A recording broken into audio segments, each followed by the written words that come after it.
Hello, everyone. Hope you are well on this Tuesday afternoon. We have another bank collapsing right now. We have a situation in the Sudan where there is a biological lab that has been compromised and a very dangerous situation. I'm going to get into that. We need to know about that one.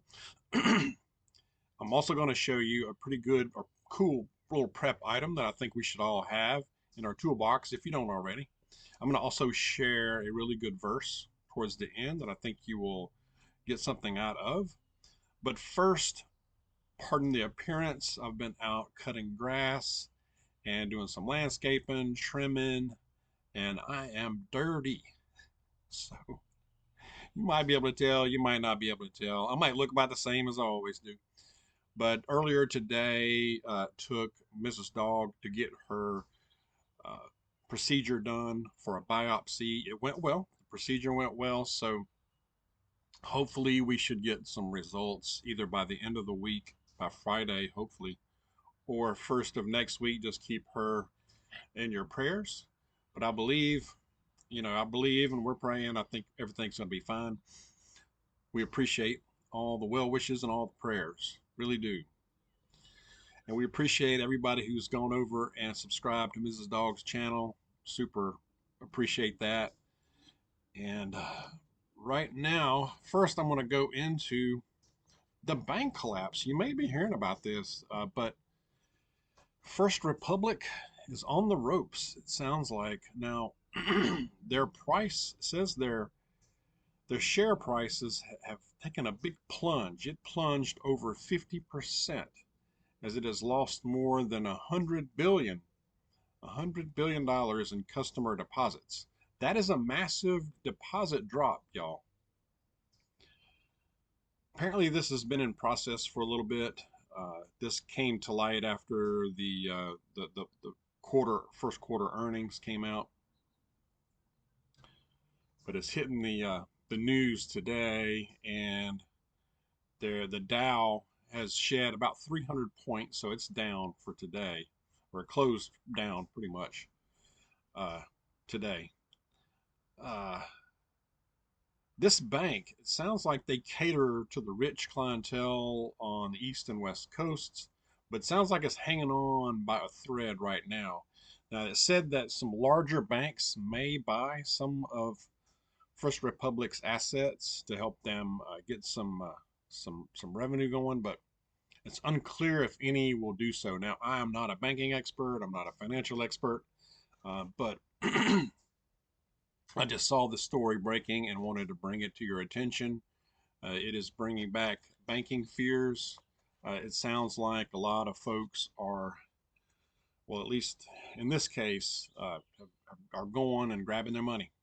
They're taking out their deposits, or they're not depositing new money in there.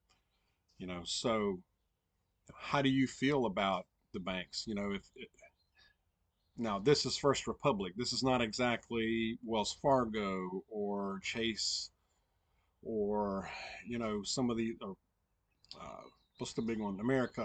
Bank of America. So no.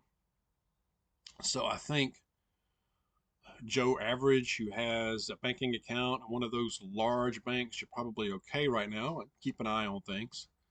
But this is interesting news, something to watch. But share what you think about the banks. How are you feeling about it? A lot of people say they keep just enough in there to cover paying their bills online every month. It's pretty smart. So, but let me know what you think there. In the Sudan, we mentioned the Sudan before. Uh, they have a situation there. The WHO and the UN are warning of a high risk of a biological hazard. I would say so. They have labs there, and one of these labs is now occupied by one of the military warring factions. Now, they're in basically a civil war there. You got two competing generals there from the Sudan army who are fighting each other for control. It doesn't say which side. I don't know if it matters, but one side is occupying this lab. So we've got a military occupied lab posing a huge risk right now. They're calling it a huge risk. They've kicked out all of the technicians. So we've got a situation where it's completely under the control of this military faction. A dangerous situation for sure. Now, this lab, the power has been shut down. No technicians to take care of all these specimens. What's in there, you say? What's in there? Polio, measles, cholera. That's nasty. Also, tuberculosis, malaria, and AIDS. Now that there's no telling what else is in there. That's just what they're publishing. That's in there. Mind you, there's no telling what else is in there. Probably more than just this. If they're making a big deal out of it, there's probably more than just what I listed. Power shut down. Yes, so you have no professionals taking care of this stuff. Who knows what could go wrong? What could go wrong here? A lot could go wrong. Uh, Hopefully this doesn't get out. I mean, what are they going to do with this stuff? Are they going to do anything with it? How are they going to use it? Granted, it's not in the United States. It's not in Canada. It's not in a major city where this is going on right here, in the United States, but it's in a large country in Africa, right to the south of Egypt. So a very populated country. So something to be aware of, something to keep our eyes on for sure. Okay. I have a cool little thing here. This is solar. I think it's good to have these. I use these solar charger power bank. This one is from For Patriots. I'm not affiliated with them right now, but this is where I got this one from. But basically, you see it charging right there in the sunlight. It will charges up pretty quick and holds power for quite a while. So it's like a power bank. And you can pick these up on Amazon, a lot of places. It's got the US, they've got USB ports in here. So you could power your electronics. This one has a flashlight too.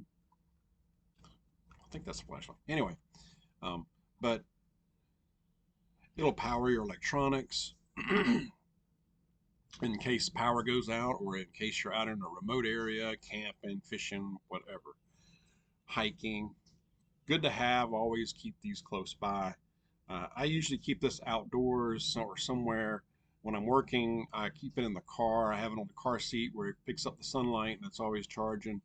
And because the car that I drive at work is older and it doesn't have a lot of bells and whistles, so it doesn't have many charge ports, so I use it to charge one of my electronics. So there's that. I have a really good verse I'm going to share here with you. Pull this out. Bear with me. This is from the book of Proverbs. Now, I pull a lot of verses from this book. Mrs. Dawg has a daily devotional. It's really good. It has a daily devotional in there, and it has a little story that goes with it. Um, Again, I'll show it to you in case you want to make note of it. Guidepost, I think, is what it's from. Guidepost. We get one of these every year. You can get them. You can get an electronic copy too, but we're old school, like the book. But this is for today, actually. The verse for today says, this is from Proverbs chapter 3, verses 5 and 6. It says, trust in the Lord with all your heart and do not lean on your own understanding. In all your ways acknowledge him, and he will make straight your paths. Amen. This is truth. And then the young lady that wrote this devotional based on this verse, on this passage, her prayer at the bottom says, Father, open my heart to you in all ways and all times. May my trust in you bring your love to those around me. Amen. in good times and in bad times. You know, we need to lean on the Lord and not so much in our own understanding. We can use our knowledge, our skills as well, but those are all because of the Lord. Uh, they're all gifts from above, for sure, from the Almighty. So we need to keep praying for guidance, for wisdom, for discernment, because there's so much flying around out there. It's hard to know what to trust in the print, on videos. There's a lot of channels. There's a lot out there, y'all. Gosh. And some of you have asked me, hey, you're going to go to another platform. I've looked at some things. I am looking at maybe doing a podcast. Still researching that. I haven't made a decision yet. So we'll keep.